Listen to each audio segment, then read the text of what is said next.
あなたが続かないのは才能がないんじゃなくて、仕組みがまだうまくできてないっていう捉え方をすると、やっぱりそこで終わんないので、じゃあどういう仕組みを作れば続けられるようになるのかってなるので。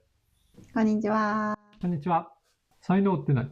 絵の才能があるねとか、なんとかの才能があるねとか言われませんか？そうですね。どちらかというと言われる方ですね。そうですね。で、全否定ですよね。全否定ではないですね。まあ確かに才能と呼ばれるものはあるかなと思いますし、まあ分かりやすいところで言うと、まあ、例えば走るという行為を、まあ、全く同じ環境で育てたとしても、やっぱり足の長い方が有利だし、だからそういうのをまあ才能というんだったら、まあ才能というのは確かにあるかなと。いっぱい絵描いたりとかして、で、語学もいろいろすごいしとか言われるじゃないですか。それも才能があるとお思いですか？まあ、才能があると本人が思ってることはないだろうなと。やっぱり才能っていう言葉はどちらかというと、この自分は才能はない。あの人は才能があるみたいに自分が動かないための言い訳に使われることの方が多いような気がするね。褒めてるっていうのもあると思うんですよ、純粋に。素晴らしいね、すごい絵の才能があるんだね、とかさ。それを褒め言葉だと思っているんだったら、やっぱり言ってる方はちょっと違うんじゃないかなって思うね。なぜ？だって毎日その何かに時間を費やして情熱を費やして上達してきた人は、それを才能だなんて思ってないよね。その人があなた才能あるねって言われたら、ってなると思うよ。なんだっけ、ほら、ブルーピリオドにもそういうシーンなかった？なんか主人公のヤトラ君がさ、先輩のお姉さんにすごいですね、才能ありますねって言ったらなんか、私たちは努力してんだから、才能なんて言葉で片付けられちゃってもね、まさにそれだと思いますね。そうですね。まあ本当に隣でずっと見てると思いますね。ただ、マサトの才能があるとすれば、多分子供の時に何か成功体験がうまかったんだろうなとは思う。よく何事も誰だって練習すりゃ上達するって言って、そういう人が最後に言うのは、でも努力できるのも才能だよねとか言うんですよ。そう。自分はやっぱりそれもちょっと違うかな。努力できるのも才能ではないと。だからさっき言ったように、才能って言葉使ってる人って大部分がそれをさ、自分が動かないことの言い訳にしてるよねって自分は結構そっち派なんだけど。三日坊主になっちゃうからね。そう。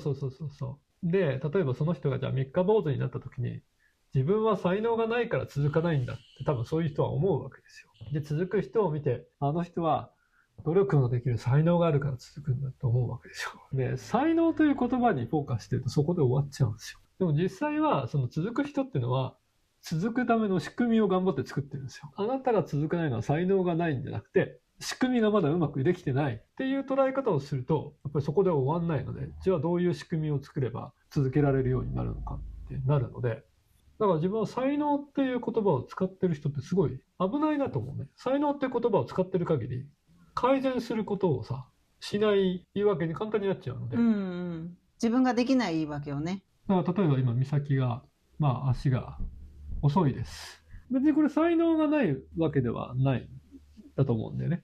確かにほとんどみんなスポーツ、運動してない状態で、年中さんで走って、それで遅いんだもん。やっぱりそれは速い人が才能があって、遅い人が才能ないんじゃないのって思うかもしれないけど、やっぱり仕組みとして、まず、兄弟いる方が走る機会たくさんあるし、もう環境にすでにかなり左右されているのがあるので、あとは、本人がどうやってたくさん走る機会を作っていくかというその仕組み作りをもうちょっとうまく作っていけばいいだけの話。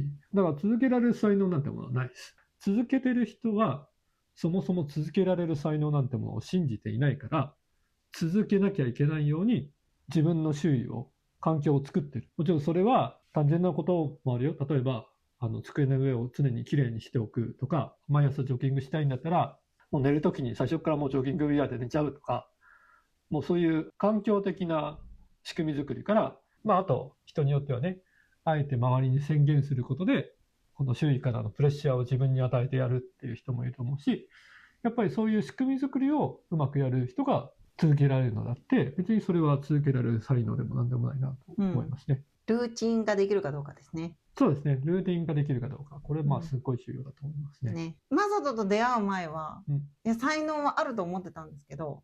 才能はあるよね。才能と呼ばれるものはあるけれども、みんなが才能で片付けてるものの、多分9割ぐらいは才能じゃないと思う。だから初め出会った時は、この人はいろんな才能がある人なんだろうなって思ってたけど、才能じゃないってことにずっと一緒にいたら気づくから。でも私も前は、あの人はきっと才能があるんだねって思ってましたよ。まあ、大谷翔平、そのレベルいっちゃうとちょっと才能とかそういうのはいろいろかかってくるかなとは思うけどね。もともとの骨格とかさ。でも大谷翔平の才能って多分その体の大きさぐらいじゃないですか。そうですね。もう彼がもう隠すことない彼のルーティンとか考え方を見たら、もう毎日の積み重ねのその凄さだ分かるじゃないですか。ただただ毎日ですよね。まあね、でも世の中にもね、言いたいですね。あなたの目的のない時間と何かに迷ってる時間をとりあえずなくしたらものすごい多彩な人間になれますよって。みんなこの迷ってる時間と何も目的を持ってない時間がやっぱり多すぎるんですよ。だから何をやりたいかはもうその人次第でいいですけど、野球だけを極めたいみたいな生き方もありだし、音楽も美術もスポーツも何でもできるようになりたいみたいな生き方も人それぞれでいいと思いますけど、であればもう全ての時間をそのどれかの目的に上達に少しでも貢献するような時間の使い方をしたら、もう超何でもできる人になりますよ。でも本当そうだよね。マサトはもう朝だって朝の食事終わったら何とかさ、読書とかさ、もう全部時間決めてるじゃない。まあある程度イメージはありますね。朝なんか特に早起きして誰にも邪魔されない自分の時間がすごいきっちり決まってるじゃない。そんなにきっちり決まってないですよ。眠い時はちゃんと寝ていいと思うし。そうね。でもそれにだからそういうルーチン化しとくっていうのがないと結局崩れていっちゃうじゃない。まあそうだね。ルーティン化ないと起きてからまず考えるじゃないですか。ぼーっと15分ぐらい。その15分でも毎日もし15分何かに一つに取り組めるんであれば、それだけでその一つのものはすごい上達できると思いますけどね。じゃあそういうことで。はい。じゃあ皆さんも才能に対して考えがあるんだったら聞かせてください。最後に夫婦で語り合ったのはいつですか？ご意見、ご質問お待ちしております。チャンネル登録、いいねお願いします。バイバーイ。最後に夫婦で語り合った最後に夫婦で語り合った時はいつですか？もうちょっと俺短くした。最後に夫婦で語り合ったのはいつですか？そうですね。最後に夫婦で語り合ったのはいつですか？いいと思います。